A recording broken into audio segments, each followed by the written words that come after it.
zuen galderantzako edo zuen iritzi edo danon arteko eztabaida honetarako ateak zabaltzen dira.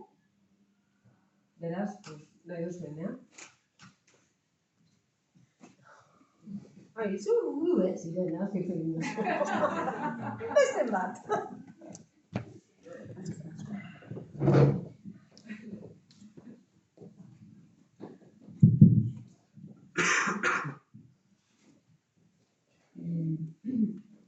Zorionak, oso esposizio honak laurak. Eta nik galdetu nahi dizuen zuei, balientei, nik beti naukan hori buruan, ez? Guk euskaraz egiten dugu, konsultan, laguneko 50 marrean, más o menos, baina gero erderaz idatzi behar zen. Ilegala zalako euskaraz, ez dakit hori horrela dan, edo eukidu zuen zerbait legalki zigorren bat, edo ez da gertatzen. Igual, nik erantzun gotzut edo Garbine, zeupe igual erantzun aldozu. Hirugarren euskara planak batzuk botatzen dauz. Eta beste gauza batzuen artean, bide erramienta honek, teorian, urte honen amaieran, gaituko gaitu legalki euskara idazteko. Hola, basta? Teoria, papelak dan aguantetan dago. Bai. Bota.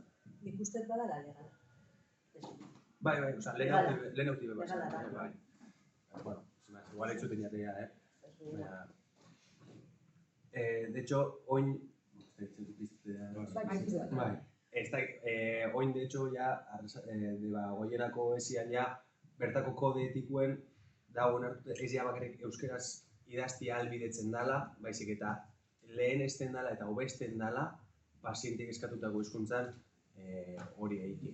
Eta, de hecho, ideia da, bertan artean bai lortzen dugun pixkat proposamen hori bai beste esietara pixka plazaratzie, ez ja badekogun sostengu legal hori eukileko, sino gehiago, ja ez, jarteko mai gainen ez bakarrik ez arau disperso bat, ez da guen jarrik, debekatute dagoenik ez ezer, beste gauza bada, bilurren ikuste ez dela ilegala dala, euskaraz berbaitie, sino beste bilurre danona dala, hau txarto interpretatzen bada, edo hau lertzen ez bada, autu kliniko eskasak hartzen badiez, edo desegokiak hartzen badiez, informazio honen arire, zein da nire ardura. Nik uste hortik doi ez lagaizago bilurrek, más que ilegala izieti bera baino. Eta, bueno, nik uste hor dagoela ez da baina eta neuke inundik inora kokatuko Nik kontestualizatuko nuke, de hecho, guri Osakidetzarekin eukitugun harremanetan eta hori da arrazoietako bat interesa zutela itzultzaile honetan. Egala delako euskaraz idaztea. Eta hori Osakidetzarentzako hori ikuste dute arazo, entre comillas, bat bezala. Orduan, aukeretako bat zan, euskaraz idazten hasten baldin bazeate, arazo hori ez da arazo bihurtzen, bestek ulertzeko mekanismoak ere eskaintzen badira. Ideala da denek euskara jakitea, horrekin ados. Baina, ideala, hor ez daukazu zehari. Nik aprobetxatu nahiko nuke, markatu baina Adrianek bota dituen gauza batzuekin, igual ez nahizelako ondo azaldu. Berez, itzultzaile bada. Besterik ez duiten hartzen du euskarazko testua eta itzultzen du gaztelaniara. Horren integrazioa hitz egin dugunean, rutak idala, helburua ez da euskara dagoen gaztelaniaz ere egotea, ez eta euskaraz dagoen euskaraz egotea. Eta elebakarra dien horiek beharra dutenak ez dutelako ulertzen, botoi bati eman eta itzulpen eukiko dute. Jakinda, erreferentziaela zuzen dagoena. Hau da, interpretatzen lagunduko dieten beste herramienta bat. Horrela da, gurekin komunikatu diren terminoetan. Eta bueno, hori garrantzitsuna, eta ez dagoela martxan. Gaur egun bakarrik erabili dezakete voluntario agertu zaretenak korpusa biltzen laguntzeko. Orduan, behar dugu bi hizkuntzetan. Horregatik batzuk aidea nola guk behar dugun gure aplikazioan elebitan egotea, bai esan dut, ja euskeraz idatziet, eta itzulpena zuzenduet, bietan utziko dut historia klinikoan. Baina ez da hori itzulbiren erabilera kasua, da tarteko gauza bat.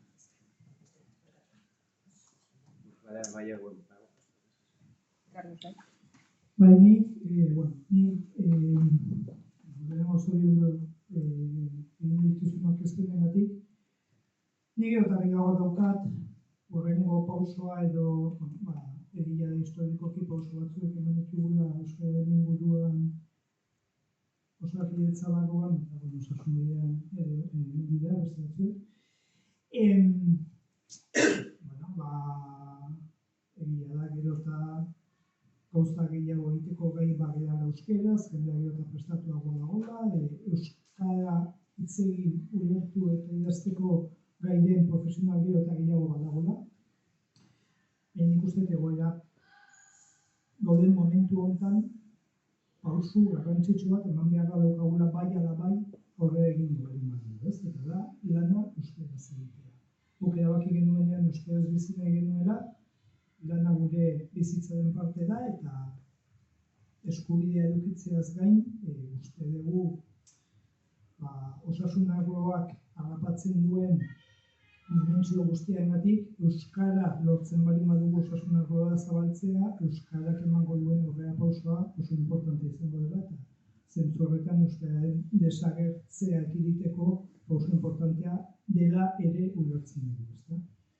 Horri gehitu, dakioke gaixoaren eskubidea eta segurtasuna eta kalitatea eta ditugun beste goza modu.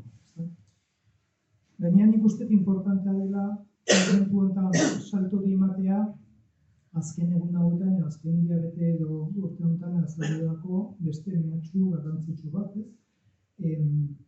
Hitz egiten ari gara gole estandarra hizkuntza parekidetasuna dela eta profesional guztiak elebidunak izatea eta hizkuntza eskakizunak unibertsalizatzea eta momentu honetan justo kontrako mugimendu bat sortu, indartzen eta mobilizatzen ari da, ezta?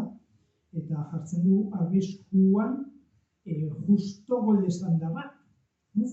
Eta nik uste kontziente izan behar dugula horretaz, eta nik uste horri aurre egiteko modu egokiena dela guk lan euskaraz egitea, eta gero eta presenteagoa egon dadila euskara historia klinikoan ze beraiek bertan konturatuko diorduan gabezi bat da badaukatela gaur egun gutxitan nabaritzen duten gabezi bat, ezta? Claro, lana euskaraz egiteko orduan ahozkoan erresagoa da, kapazagoa gea, errezagoa da, ez ja gaixoarekin bakarrik, lankideekin ere erresagoa da ahozkotasun hori euskaraz egitea. Eta bueno, nik uste hor ez ditugula arazo potolorik, ez? Gaixoak bai, baditu horrenik gaur egun ahozkotasun hortan arazo potoloa, eta hor, bueno, kontua da, profesional guztiok bi hizkuntzetan asistentzia emateko kapazez geranez, gaixoak oso maiz topatuko dela bere hizkuntzan hartatuko ez duen profesional batekin, ez? Hemen itzultzaileek nik uste lan gutxi daukatela, eta itzultzailea sekula, itzulbide bintzat ez da sekula planteatu ahozkotasun horri aurre egiteko. Nik ez du sekula ikusi euskeraz dakien norbaitek exigitzea itzultzaile bidez komunikatuko nez profesionalarekin, bai ukrainieraz edo beste hizkuntza batzuetan ikusi izan dut eta erabili izan dugu, euskeraz ez. Eta hemen zirkuitoak planteatu daitezke, baina nik zirkuitoi ere ikusten dizkiet arrisku asko, beste tresna bat dira itzulbide bezala exactamente berdin, eta hauek ere ez daukate inongo evidentziarik, eta hauek gainera ahalbideratu dezakete nolabait golde estandar hori betetzen ez duten profesionalak eroso sentitzea, ze ja ez daukate arriskurik. Ze euskara nahi duena desbideratuko dute eta ez dute bere parean jarriko. Eta ez du sentituko ahozkotasunaren behar hori, ze total, niri etortzen zezkien guztiak gaztelera hitz egiten diate, bueno, bakiko, ez? Zergatik ez du kontratatuko Osakidetzak elebakar bat.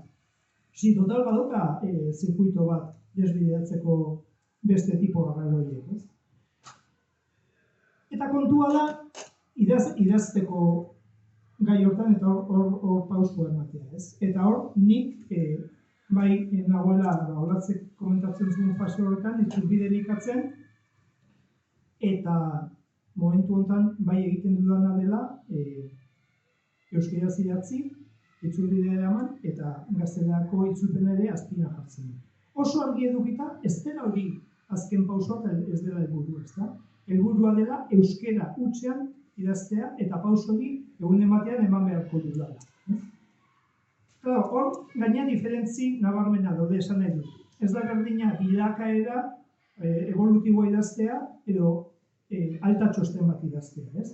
Alta txostena egin beharko dut gaixoak nahi duen hizkuntzan, ze berari zuzentzen diot, baina bilakaera nik nahi dudan hizkuntzan egingo dut. Gaixo euskalduna izan, edo madrileñoa, edo bai. Osa, nik bilakaera da, nik gainerako profesionalentzat idazten dudan gauza bat. Ez da gaixoari zuzenduko diodan gauza bat.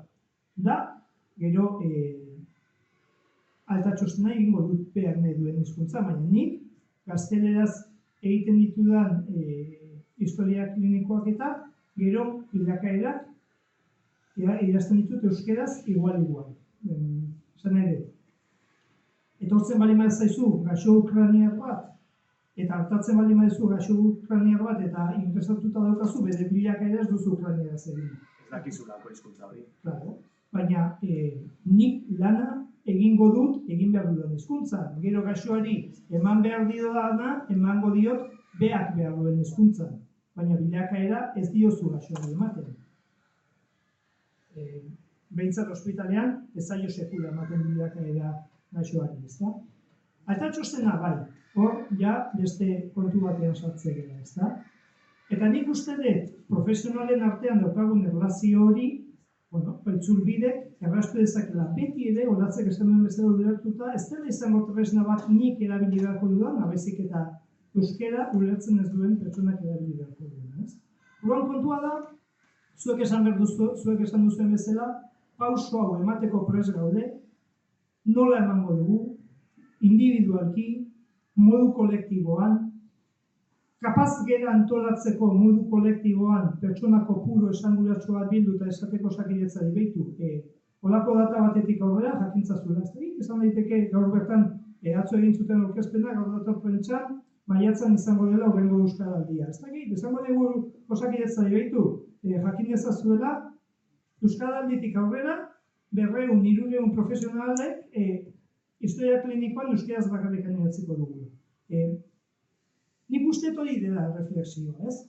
Prestatuta gaude horretarako, antolatuta gaude horretarako, gai gara horretarako, prest gaude arrisku horiek asumitzeko, nik ez da hor kokatuko nuke, ez? Eta gero, horretarako zer behar dugun, babesa behar ditugu, idoiak ez duen bezala babesa behar ditugu, zenbat eta babes gehiago beto, zenbat eta ziurtasun gehiago beto, zenbat eta arrisku gutxiago suposatu beto, jende gehiago batuko zaigulako batez ere, ez? Hori da reflexioa. Bate batez gure igual, bestela... Hori, a ber, saiatu gara oso laburreiken, 3 punto oso potolo.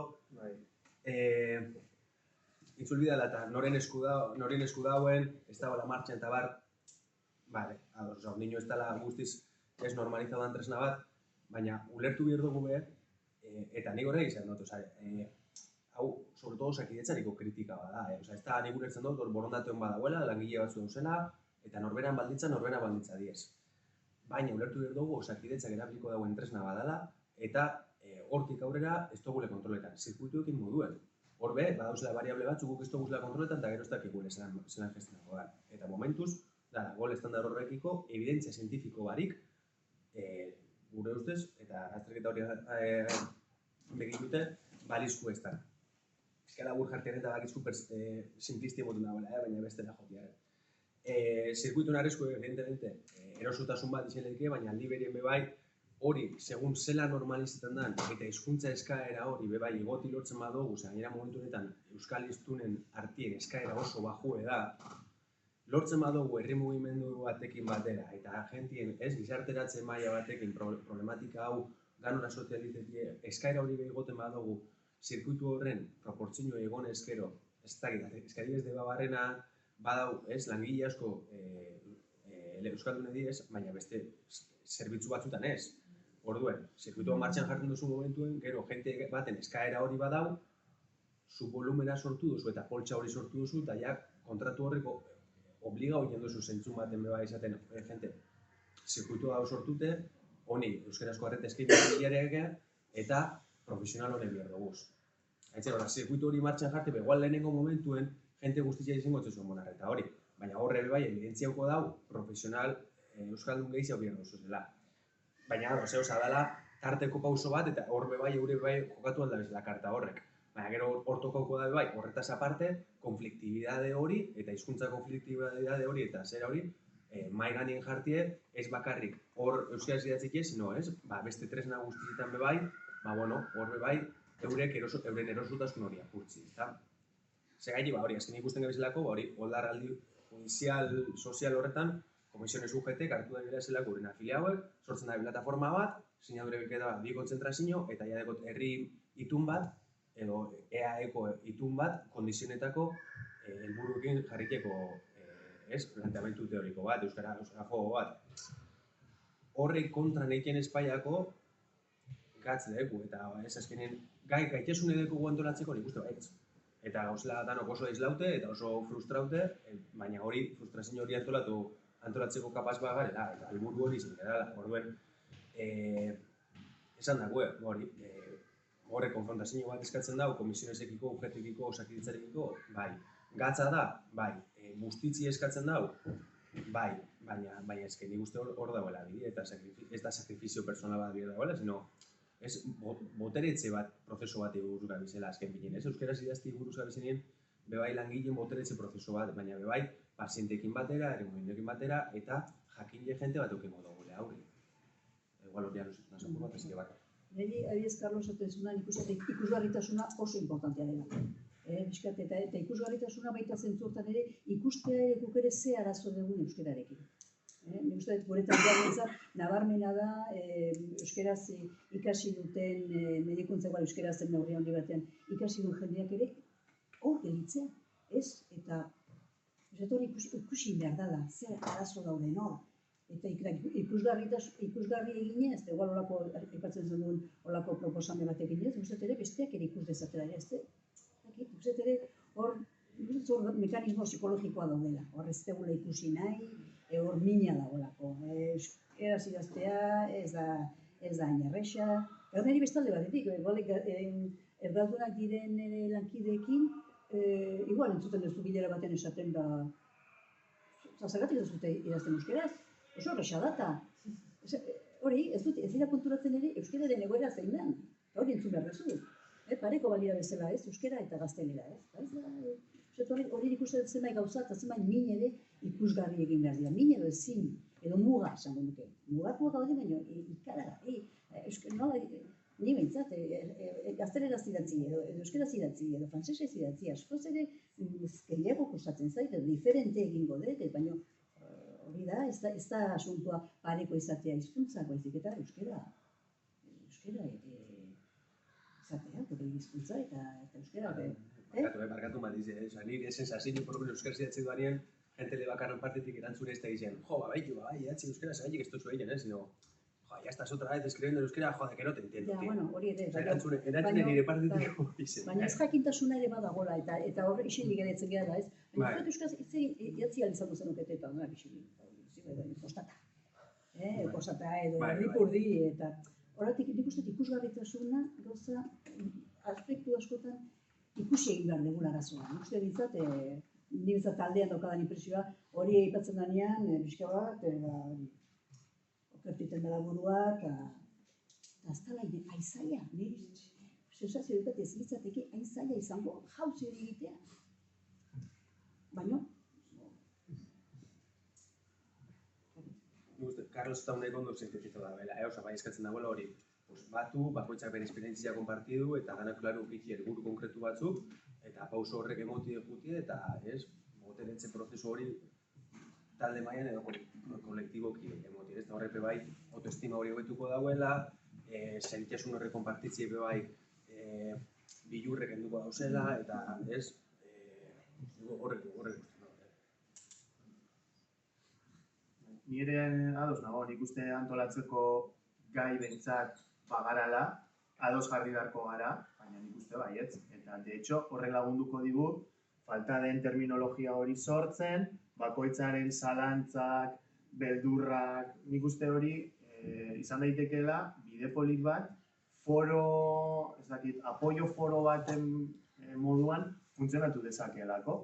Nik gaur egun ez dakit lesión ocupante de espacio, claudicación intermitente euskeraz idazten, eta beti nabil pentsatzen, claudicación intermitente edo claudicación intermitentea. Ez dago 100% bikain, baina horri buelta eman da, gaur egun ez dakagu bikaintasun ez da terminologia estandar batik, orduan jolastea da era bakarra. Gaur ez dakit, arratsaldean o asteburuan, datorren astean, aldudanean, hasiko naiz begiratzen jolasten aber zer dan, eta agian hurrengokorako ja badakit. Baina, agian ez dakit zer den lesión ocupante de espacio, baina urotelioko minbizia, ez dakit zer ebakuntza, ja beste terminologia batzuk ikasi ditut bidean, orduan, gero eta kapazago naiz hori egin ahal izateko. Eta agian nik ez dakit, baina zuk bai, zuk ja erabili duzu, orduan, foro batean, elkarbanatzen baditugu gure zalantzak eta gure gauzak, bagara hiztegi ja badauden hiztegi horiek sortuta daudenak ja erabilpen bat emon eta ez bakarrik hasiera bat, baizik eta jarraikortasun bat. Eta berdin idazten ez ditugun gauzetan ere, eztabaida bat sortzea. Eztabaida bat badago, bizirik dagoen seinale ere bada. Orduan...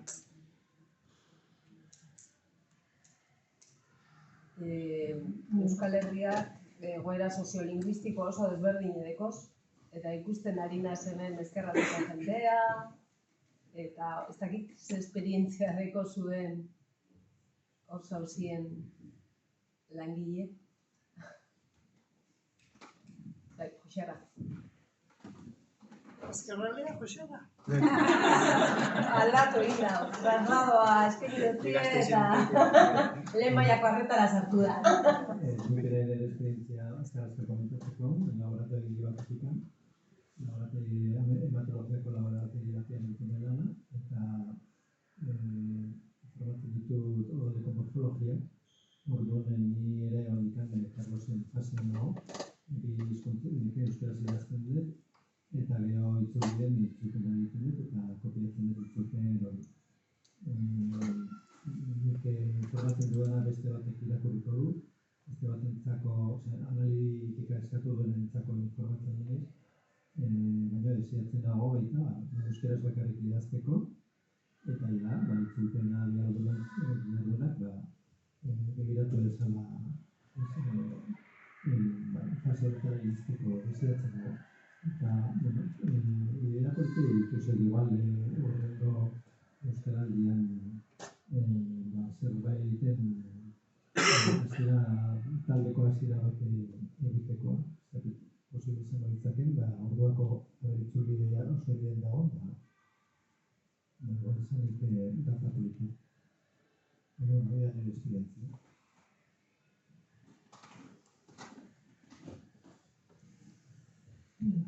Baina ez dakit kapasa izango naizen, hemen izango nuen beste gauza, ordenean esateko. Bueno, azteko lehen aipatu duzu historia klinikoa legala den ala ez, berez euskaraz edazten perfektu, bai, bada, baina nik teknikarian ez, edo barreneko ezin. Orduan, nire askotan galdetu dut. Eta baina legala da, baina posible da, eta niretzat hori da egoera soziolinguistiko horren ondorioa minimalizatuta gauz. Era bat kolonizatuta eta bildurra daukagu ez egiteko. Hori da.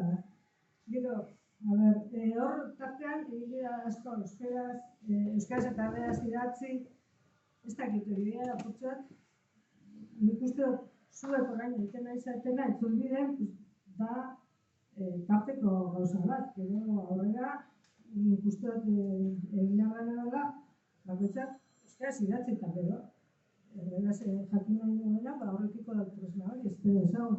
Baina hori gainera da tresna bakar bat. Gero, hor, gustatu zait esan duzunean, zirkuituen kontua. Hor gabiz, putza horren inguruan, baina eta traumakoa ez da martxan jarri, baina ginekologiako zerbitzuan bai, lehen mailatik, jarri da, ez da evidentzia zientifikoki ez da baloratu. Baina iaz, ja hasi zan hori eskaintzen. Baina nire zalantzaretik izan da bat.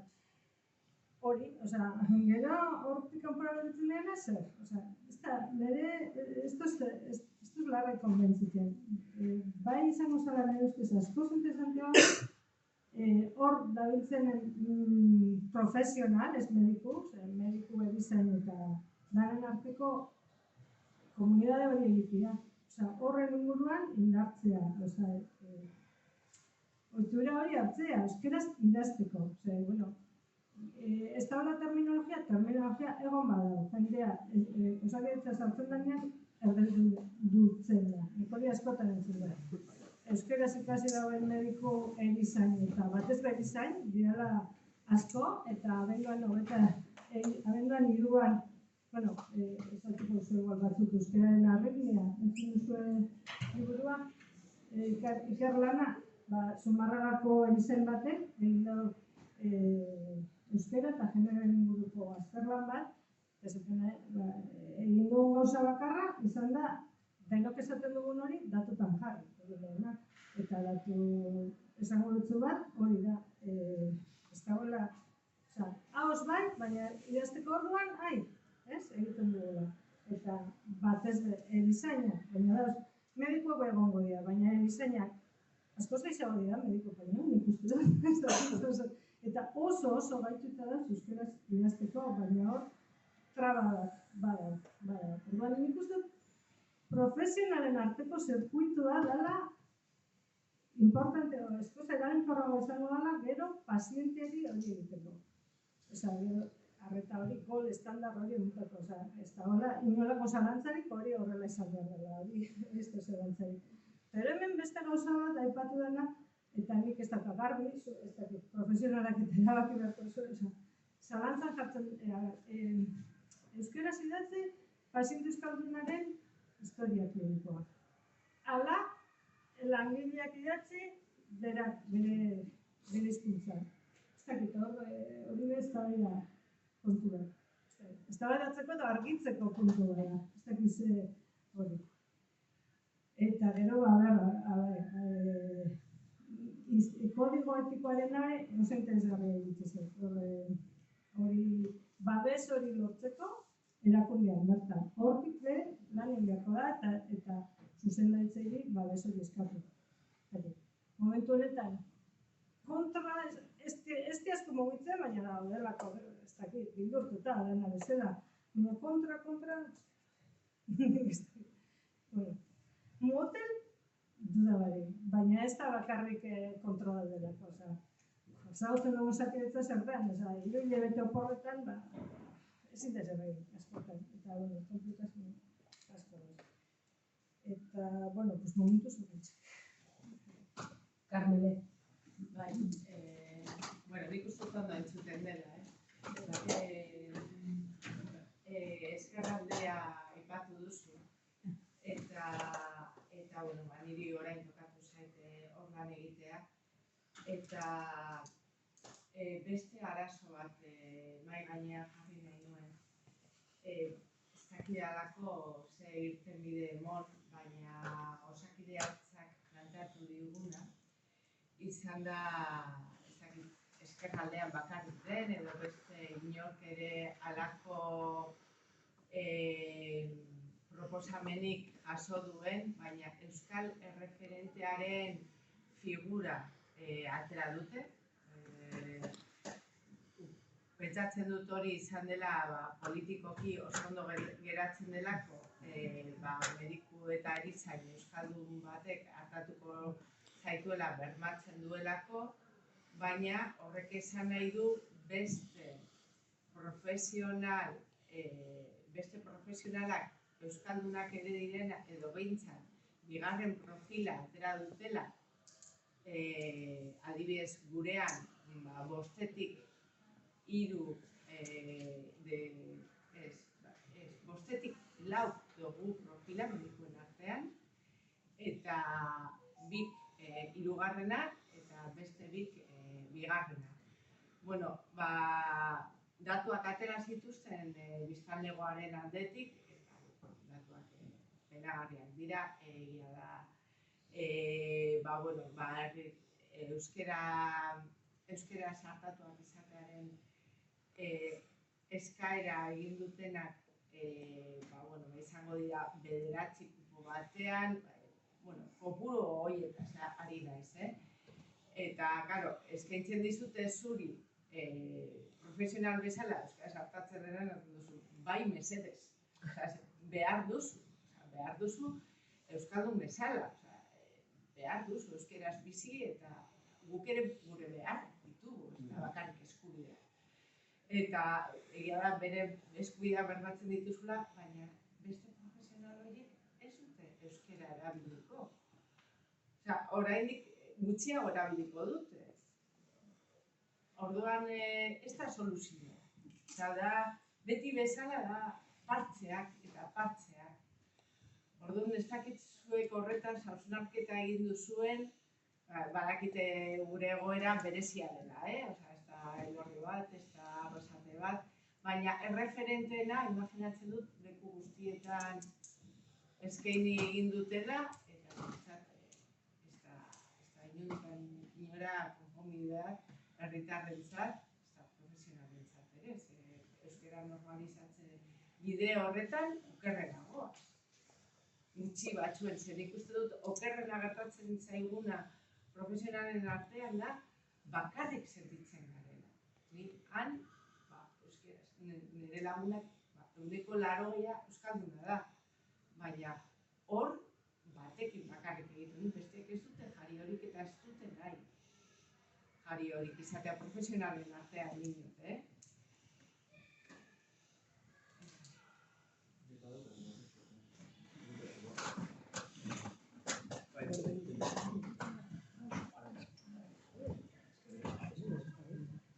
Bueno, azteko, aspaldi gogoa baneukan alako foro bat entzuteko eta eskerrak emone profesional euskalduntzeko erakunde.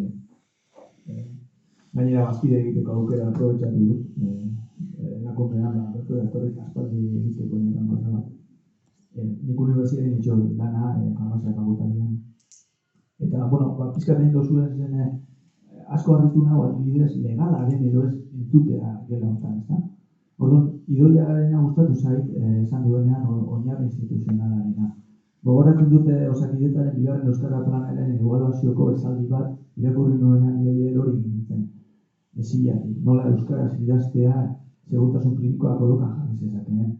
Hor, uste dut, zehozelan heldu behar garela Osakidetzako zuzendaritzak guneetara, heldu behar gara, esateko gure langilei kolokan jartzen ari dena segurtasun klinikoa euskara ulertzen ez duen hori dela.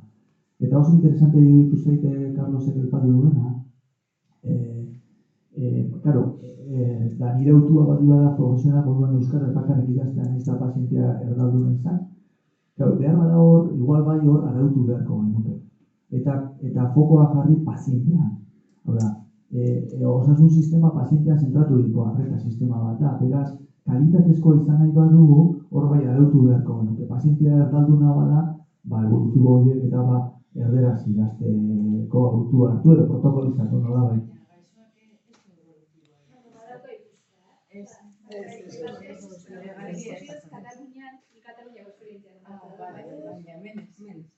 Baina berez... Amaitu nahi baduzu, Gehien batzan ordenatzearen enfokea, ezta? Hor eztabaida luze hori genezakelako eta guk ere negoziatu beharko genuke hori. Protokolo batean zehaztu, horrela jokatu behar dugu pazientea zentuan jarri. Eta nahiz eta evolutiboa ez irakurri pazienteak, baina gero, kalitatean neurtzen badugu osasun sistema batena, pazientearen esperientzietan oinarritutako neurketa batzuetara jo beharko genuke, eta hortan ari da Osakidetza, eta hor sekula hizkuntzaren elementu bat ez da sartzen. Behar bada igual proposamen moduan izan daiteke, ezta?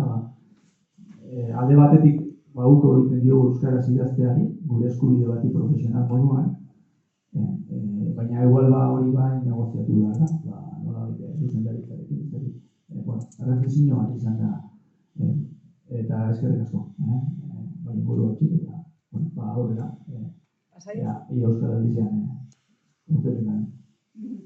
Bakarrik esatzearen 1000 urtetan egon ez lanean Bartzelonan, eta zirkuitio funtzionatzen dute. Azken finean aurrena gero noski sustatu egiten da, asko sustatzen da katalanez idaztea, katalanez hitz egitea, garbi, nire guztiakin, baina garbi esaten duzutena da. Historia kritikoa printzipioz pazientearen jabetza da. Orduan, beraiek prozesu judizial batean daudena delakoan eskatzea daukate, eta evolutiboa eskubidea daukate bereien ama hizkuntzan egoteko. Orduan, zu pazienteari baimena eskatu behar diozu, printzipioz, idatzi nahi badezu katalanez, erdalduna dengatik, ean nahi duen, edo onartzen duen hizkuntza horretan egotea. Eta hori jasotzen dugu abisua, esan da, printzipioz ez da sartuko historika, baina prozesu bere eskubidea da, bere hizkuntzan egotea. Eta aukeratu den hizkuntzan egotea. Eta, akatu, hau da, honengatik. Es que esta baida, es que gabiz aurreratzen modu baten, ez dutxegu idazten euskaraz euskalduneri, eta egin gabiz planteetan, a ber, espainola euskaraz idatzi ezkero, a ber, se pasau lege. Goiz entretan. Ez que hori horrela izango balitz, euskaldun guztiei ziurtatu beharko litzaieke profesional guztiek euskaraz idatziko dira. Hori da Horra goiez, hori zen bide helburu, ez? Horra jumbi. Zorrutik horren nortik, ez? Goiz horren bide. Baina, izen 1,90 edo izen 0,5. Ez que hori zen bide helburu. Bardin otzo, hizkuntza eskakizunak izin behar diez, igualak, Balmasedan eta Ordizin. Jenti jakin bide, eta eskainin bide. Eta eskaintza aktibo bat egon bida, eta, zera bat, nik Gasteizen nio bierra urte bete, eta egitea Gasteiz ez dela igual eskerraldeko zona batzuk, eta egin konparatuz igual administrazioko jente asko dago, eta igual, Gasteiz ez da hoin dela gol 30 urteko Gasteiz, ez? Eskaera gutxi dago, erabilera gutxi dago, ezagutza gutxi dago. Bai, hor problema bat dago. Evidentemente, ja, problema ez da bakarrik osasungintzana be bai. Claro, galdera da, bai, erreferente horren rola zein da. Osakidetza agertzie prentzan esaten behitu, dekogu persona hau, dala super euskalduna, deko txapela, eta detan dau patxarara. Ez, edo da, ez persona horrek engo da euskeraz lan, 24 ordu bardinotzo ze baldintzatan, eta euskeraz deribazio danak engo dauzta. Claro, haitzizu, hor bebai, ezberdin eda gero bebai, zelan aldozun planteago erreferente rol hori, ez? Orduen, lanketa global bada, lanketa kolektiboa da, eta nik uste hori, prozesu hori, evidentemente, osakidetza saiatuko da zuritzen aldagoen neurri guztizan, ez hau behidea ere de cuento, baina hori, hor pauso batzu dauzela, eta helburu dela muga horrek hausten jun, eta danon artien pixkat hori ez. Euskara esparru horrek hartzi, eta hartu inberko dugu, zesto zuen emagu. Gehitu dezake gauza bat? Bai, nik uste dut, sortzirak laren gitxi hau die, nik uste dut amaitzen jongo garela, beraz, nahi dozuenak ronda itxi datengo dugu, eta amaitzen joango gara? Nik Adrianek esan duenari gauza bat gehituko nioke. Ni ados nago horrekin, eta uste dut osakidetzak euskara washing bat egiten duela, eta niri oso argi geratu zitzaidan, zeguk medizina preventiban egiten duguna da, kontrato programa deitzen den kudeak eta programa bateko indikadore batzuk ebaluatzen ditugu. Eta behin deitu zidaten, euskara indikadore batzuk ere baloratzen laguntzeko. Eta euskara indikadorek eguneko betearazpena ematen zuten, eta orduan bikain bat ematen zioten gure osiari. Ni, ez dugu gola estandarra betetzen, orduan ez dut ulertzen nola bete dezakegun kontrato programa batean eguneko irizpideak eta bikainak izan gero hau betetzen ez dugunean, eta sistema oso erdaldunduta dagoenean, hemen, pertsona desberdinek esan duten bezala, orduan hori niretzat euskara washing bat da. Da esatea, bai oso euskalduna gara eta oso ondo egiten ditugu gauza, gero barnetik ez dira hizkuntza bermean betetzen. Iker?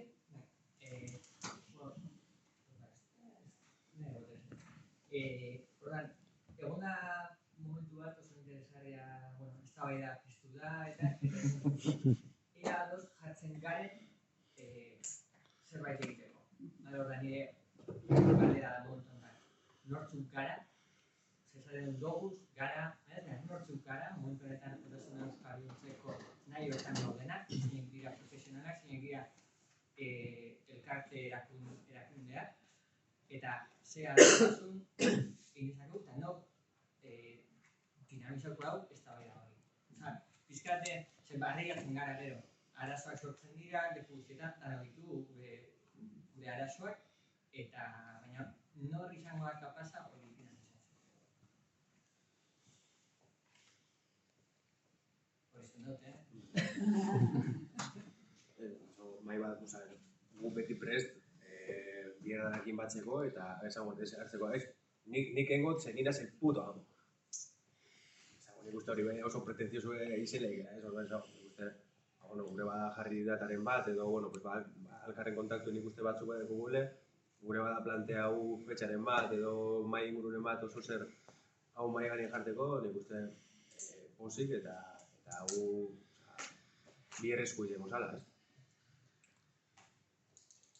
Galdera bat, oen nola funtzionatzen du? Zuzendaritza bat dago, kargoak aukeratzen dira, edo ez dut ezagutzen? Ze horrek ere, ez, nahi dut zen, mai inguru bat planteatzeko orduan, eta jendearekin batzeko ez dakit, asanblada moduan egin beharko den, edo hasieran, ez dakit, kargo batzuek, ez dakit.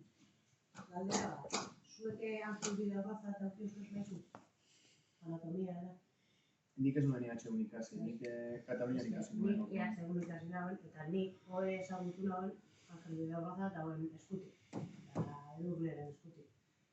Eta kontuatunaz, nire ostekoak, eta nire oso gazteanaz, baina gaztean bazainak, inok ez da nola esetzen no, eta narritzen da. Eta nik naz hoeko zuzendaritzako personari gazten, berrari dutzeaz. Eta beti esaten dut, ziren, biu, jente gehiago, eta eski kontatunaz, babitu, zuzo golazatu, eta ez dakizu hoe, nondi nola, ez ezer. Eta oso triste, ez dakita, ni zelan, ez dakit zen, harrapatu ninduten unibertsitate sasoian, uste dut, zozein biule unibertsitatetik, jente agia, aziteratik, eta ez dut esaten hoe darako ente egokiena edo perfektuena, haintzat hori movimentu asko da, batigu, baina igual danon arteko adostasun bat, minimo batzuk lortuko, horren arira, foro hau sortzen arira edo, baina, ez eta inoz ez dagoen asetzen, berro ditzutik gara, eta atentzioa bitzot. Ez dakit, Angelek eta zein da horien urren urteta. Ez da hori mensa antolatu jubilatu dira. Jubilatu gutxi. Así que estamos justificando. Langile moduan euskeraren autua egin aldozuela da, ez? Bai, ez? Horre datu batzuk, jakiteko gutxi gora erazten bat, ze jente dagoen leku batean, ze profesional dagoen, ez? Gutxinez, harremanak euskeraz izateko, edo gara, hori zer dinozu, programa aukeratzen duzun orduan euskeraz... Ez. Osakidetzari esan diezaiokezu, zuri zuzentzen zerraizkizun bakoitzean euskeraz egin dezala. Eta hori adibidez, esan dezago, garrantzi gehiago gutxi eduki dezake, baina gure ospitalean orain, teknikariek egin dute inkesta bat, sare bat sortu nahi delako, euskeraz lan egiteko pausoak eman nahi delako, eta nundikan egin dute inkesta hori, bidali diote inkesta hori, autu hori egin duten pertsonei. Zer gertatu da? Nire ospitalean badaki daudela pertsona oso euskaldunak, ez zaiola inkesta iritsi, eta gelditu direla proiektu honetatik kanpo, ez dutelako esan, horrelako gauzak eta lenguan esaten genuen, osabide global, zenbatek daukagu euskeraz, hemen gaudenetatik, hemen, badaude gauza batzuek eta konpromiso batzuek, historia klinikoan euskeraz zehazten hastea izan daiteke konplexuagoa, baina osabide global euskeraz edukitzea ez da hain zaila, ez? Eta zenbatek daukagu eta, ez? Badagoela hemen konpromisoa euskara bisible egiteko eta euskara ikusgarri egiteko eta, ez? Nik uste hitzin behar dugu, hortaz. Zeintzuk, bueno, gu hemen OEko zuzendaritza kompleto gaude, nik uste konpromesoak dezakegula gu behintzat, zentzu horretan pausoak emateko, laguntzeko, saletzeko, gure afiliatu eta ingurukoei eskaera luzatzeko, zertarako gauden prest, eta test bat egin, zenbat egon gaitezken prest, jauzi txo bat egiteko.